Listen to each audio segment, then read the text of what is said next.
Kloter ketiga atau kloter terakhir pemain Indonesia seperti Jai Itzas, Matt Silgers, Kelvin Verdong, Shane Patinama, Kevin Dix, Dean James hingga Martin Paes akhirnya sampai juga di Australia dengan selamat. Dan seperti biasa, mereka langsung mendapatkan sambutan hangat dari sejumlah fans Garuda yang sudah stay di bandara.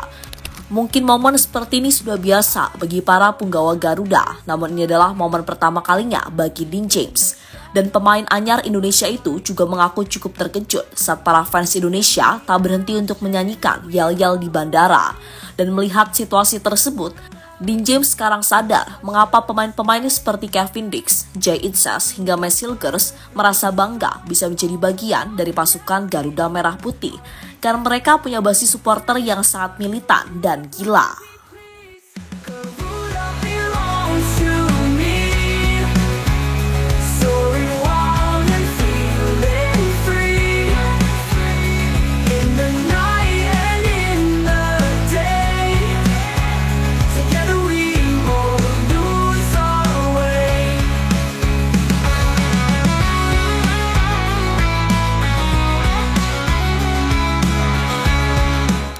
Satu persatu para punggawa Garuda akhirnya menginjakan kakinya di tanah Seribu Kangguru. Dan kita sudah bisa melihat sebuah perkumpulan para pemain timnas. Mulai dari pemain liga lokal yang semua berjumlah 8 pemain. Berangkat bersama pelatih kepala timnas Indonesia, Patrick Kluivert, beserta para asistennya, Gerald Vandenberg, Denny Lanzat, Alex Pastoor turut ikut dalam rombongan.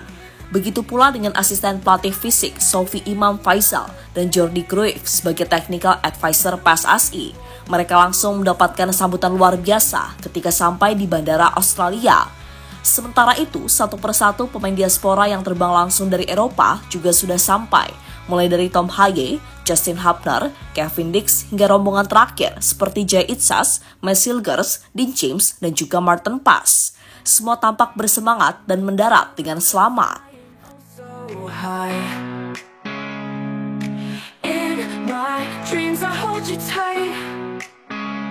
You and I will rule the night. Feathers burning through the rain. You and me, we fight the pain. In the storm we find a light. Sementara itu, sambutan yang diberikan fans Garuda di Bandara Sydney kemarin mungkin sudah biasa bagi pemain-pemain seperti Matt Silgers, Jai Itzas, hingga Justin Hubner. Tapi ini akan menjadi momen yang tak terlupakan bagi Dean James. Karena menurutnya, apa yang dilakukan fans Indonesia ini jelas luar biasa. Mereka memberikan dukungan yang luar biasa, bahkan sebelum match itu benar-benar dimainkan. Hal ini tentu saja akan semakin membuat para pemain tambah semangat ketika sudah di dalam lapangan nantinya. Ya, hadirnya fans Indonesia benar-benar menghadirkan kenyamanan tersendiri bagi para pemain. Karena semua pemain mendapatkan sebuah sambutan hangat yang penuh dengan cinta terhadap Garuda. Dan supporter timnas kembali standby di depan Bandara Internasional Kingsford Smith Sydney. Terlihat para punggawa timnas disambut oleh beberapa kelompok supporter seperti La Grande yang rela terbang lebih awal untuk away sekaligus menyambut para pemain. Kemudian dari kelompok supporter Garuda Australia juga tak kalah memberikan dukungan penuh dengan kehangatan serta semangat. Dan apa yang ditunjukkan oleh fans Garuda inilah akhirnya membuat Dean James seketika sadar. Apa yang dikatakan oleh Matt Silgers soal fans Indonesia yang dianggapnya gila memang benar adanya. Karena kini James sudah merasakan sendiri gimana gilanya fans Indonesia. Dan itu baru laga away, gimana kalau laga home? Wah, pasti lebih gila lagi. Bahkan menurut sejumlah laporan, kalau laga versus Bahrain di GBK nanti bakal memecahkan rekor penonton di babak kualifikasi Piala Dunia 2026. Ngeri gak tuh?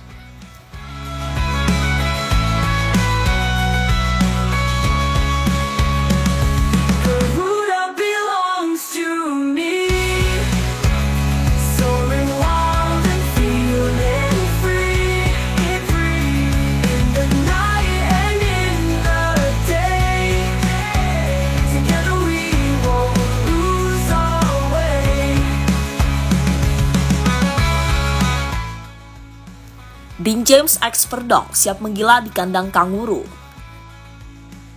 Melihat kualitas dari Verdong dan Dean James, kami pikir akan sangat layak untuk bisa memainkan keduanya bersama-sama di sektor sisi kiri timnas.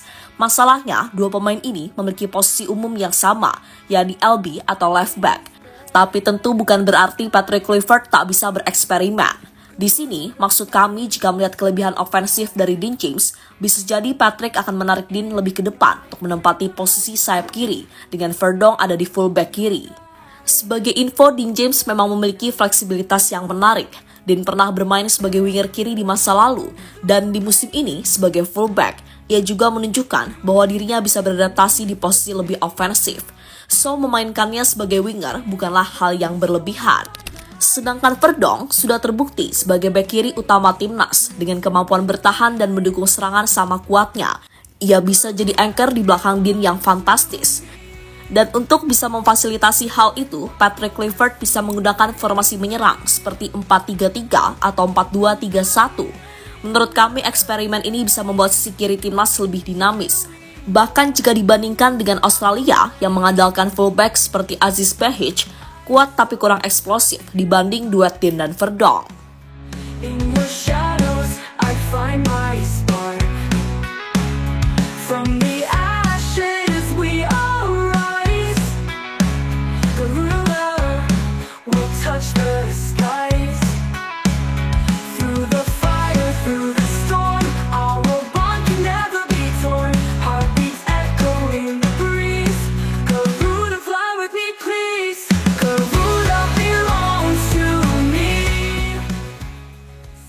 Misi besar Pak Erik konsisten bermain di Piala Dunia.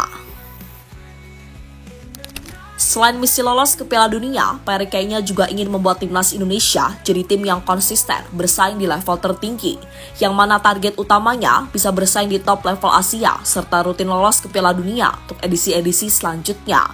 Maka dari itu, untuk menciptakan tim yang kuat, diperlukan pemain-pemain yang secara kualitas mumpuni dan sembari pelan-pelan menata kondisi pembinaan serta liga lokal.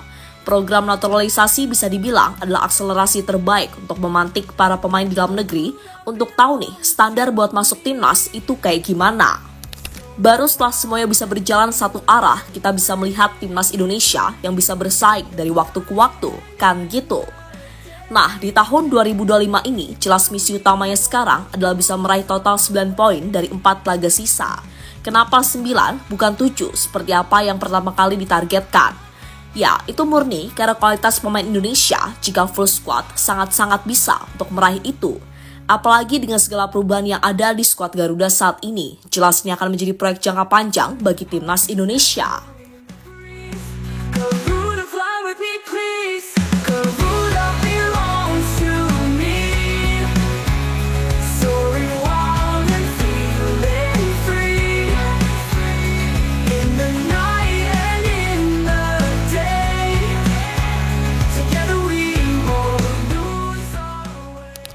Dan terlepas dari apapun dengan bergabungnya Dean James, timnas Indonesia kini memiliki kedalaman fullback yang lebih eksplosif dan fleksibel dibanding sebelumnya.